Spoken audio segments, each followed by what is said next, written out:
All right, let's try out the new FSD version 13.2.9 in what is considered our version of hell. A Costco parking lot on a weekend. Oh boy. Let's see if we can get out of here. Oh.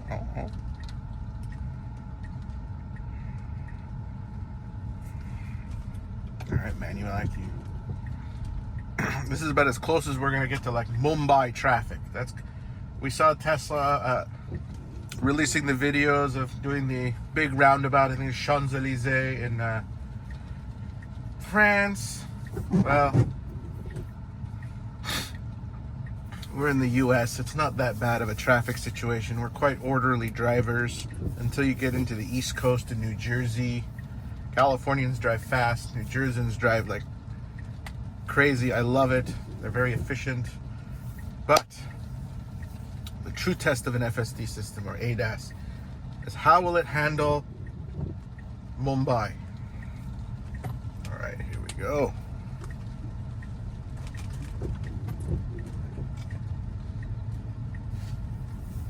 You know what? Not bad, that bad.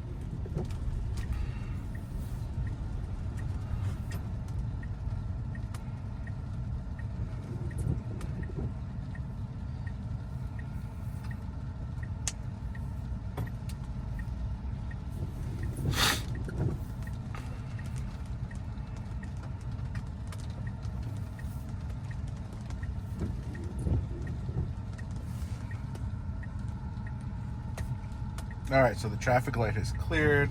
We should see FSD start to move. Yes.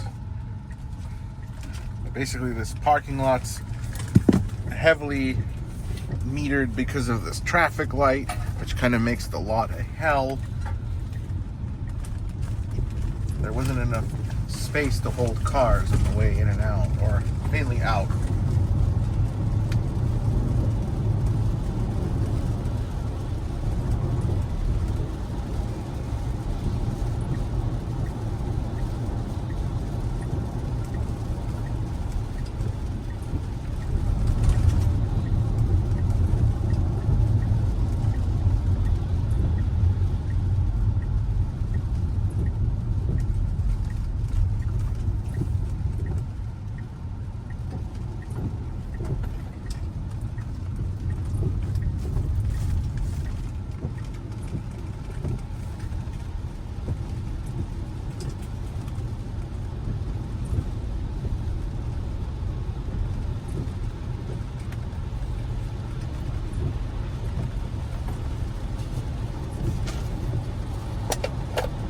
Okay.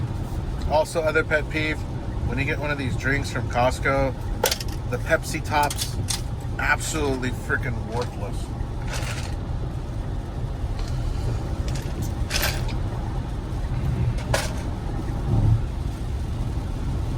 I'm glad they're changing back to Coke. Maybe their lids will be better.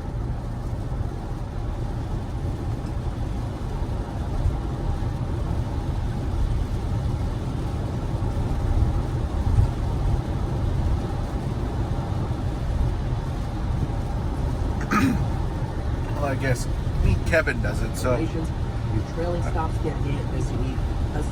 I was listening to about the Moody's shock, nothing burger. It did dive Tesla stock from its close about $10. It recovered a little bit in the after hours. We did buy the dip. But let's see how it opens up Monday. It's either going to destroy me, but we're holding on for dear life. We also just had our earnings call on Sunday. Really exciting to be EBITDA profitable for the first quarter. As a startup, it's great news.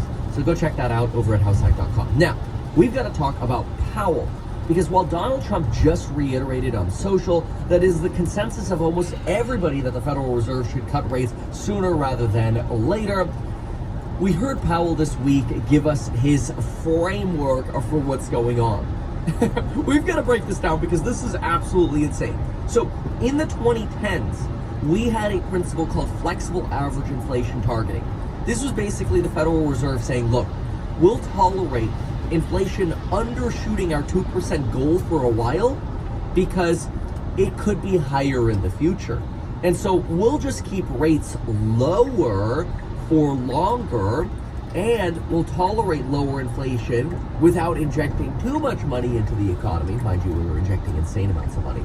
And we'll just tolerate 1.7% inflation because we'll just average it out to 2% over the long run. Okay, so that was a way for the Fed to actually keep a steady flow of money. All right, the Tesla's leading you in. But not overdoing the amount of We're gonna money give the that other we're flooding driver a into the courtesy economy. wave. That obviously changed. This Tesla during driver COVID. on our and left. we way I don't know what they were over pumped doing, money into the But I economy. guess the speed limit is slowing down ahead. They're really slowing down too early. The 38 is to slow the spread. Fine. Now inflation is running higher, and what we heard about a year and a half ago was Jerome Powell tell us, "Oh, flexible average inflation targeting. Oh yeah, we only use that as a tool to justify why inflation was running lower in the 2010s, but that was a different time, and now we just want to focus on getting back to 2% inflation, and so flexible average inflation targeting is dead." So first, when it was convenient, it was, oh yeah, we're going to use FATE, flexible average inflation. Then, when it was inconvenient, we're not going to use flexible average inflation. Turn the manually, turn the windshield wipers on. What did we get this week, boys and girls? HVAC system. Oh, yeah, we're going to go back to flexible average inflation targeting. All right, first time I'm going to turn on credibility here is getting a little shaky. Either that's fog up ahead. When I say getting, I mean maybe it already is. That actually looks like there's a fire on the other side of the road, or to the left of the highway. Right, sorry. So we're going to turn on the biohazard defense mode so we don't breathe the air. It's too small of a batch. There's definitely a fire in the woods off to the right here. Maybe. Or it's just steam. Judging by everybody slowing down.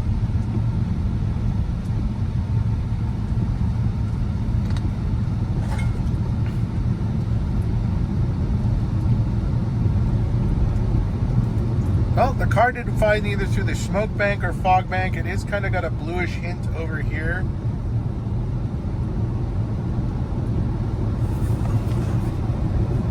Oh my God, the state patrol on the other side's pulled over someone, and on the rear bumper, it says student driver. Yeah, it's an unmarked Charger.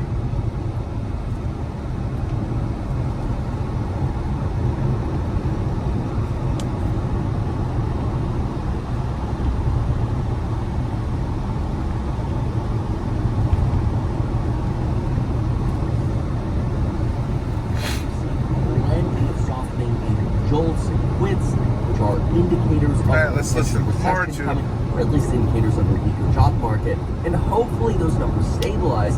Too soon to tell right now. It'll probably take another 3 months. Let's see how FSD. But what I'm seeing, this is I think the part that matters merging to you. Tahoe, I'm actually starting to see a Powell not merging that's very warming well. up to the idea of cutting rates. I mean, I guess because not only is he sort of reviving flexible average inflation targeting, but he's also telling us that in past situations, we ended up cutting rates by 500 basis points when our economy is in recession. While our policy rate is currently well above recent decades, we have cut the rate by about 500 basis points when the economy is in recession. Now this is really interesting because you kind of have two messages that come from this Fed meeting where the Fed just discussed, hey, we're willing to tolerate slightly higher inflation. Oh, by the way, when we've had to cut rates in the past substantially, we did so by 500 basis points. Now let me translate that to English.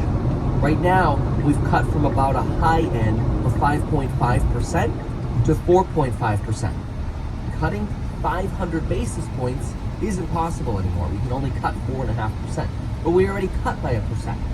So basically, go from that high, 5.5%. Soon recession hits. The Fed just told you at the high end, they will cut rates to 0.5%. So high end 5.5. Well, they weren't on the road, 0.5. So we'll be somewhere between 0 and half a percentage point of rates if we go back to recession. and the Fed would be willing to tolerate slightly higher inflation, essentially to bail out the labor market.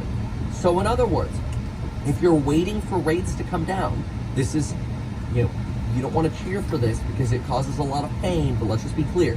If you're like, when are rates gonna come down? Because I want to refinance my house. All right, good. So when I looked over and the driver So behind me noticed the ducks started going into the road and they stopped. The rich were able to go. So I think the ducks are safe.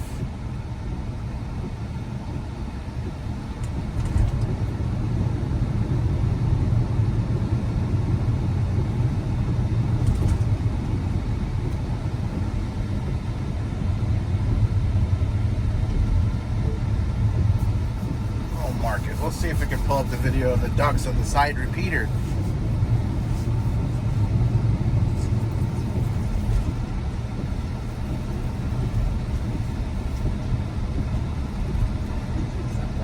And teeing up 500 basis points of cuts, basically 5% of rate cuts to try to protect the economy, which is potentially exactly what Donald Trump wants. Who knows? Maybe Donald Trump is teeing up just enough unemployment to cause J-Pow to fold and bring rates right back down to zero. Or maybe J-Pow just doesn't want to lose his own job. Even though Donald Trump says, I could fire him if I want to, but I'm not going to. Of course, there are whole legal precedents around whether or not this could actually happen. The technical legal answer is no, J-Pow can't be fired. But let's be clear, Donald Trump has ways of doing things and then asking for forgiveness later. So I have a feeling if Donald Trump really wanted to get rid of J-Pow, it would happen. By the way, there are also some headlines circulating about the Federal Reserve cutting a certain percentage of their staff, 10% over the next few years. This isn't like immediate sort of Fed laying off.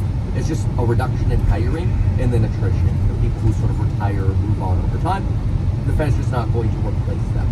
The Fed has over 2,000 different economists, and somehow we still missed that inflation would go up substantially more after all the money printing we did post-COVID, but hey, whatever. So anyway, that gives you a little bit of a breakdown. What the heck the Fed is thinking. Now, also worth noting that University of Michigan survey that we got on Friday had a little note in it. Even though the actual University of Michigan consumer sentiment report was bad, it was one of the worst we've seen in a very long time, with near-term consumer inflation expectations crossing the 7 handle. Crazy. There was a little note that consumers all right, we have made it after the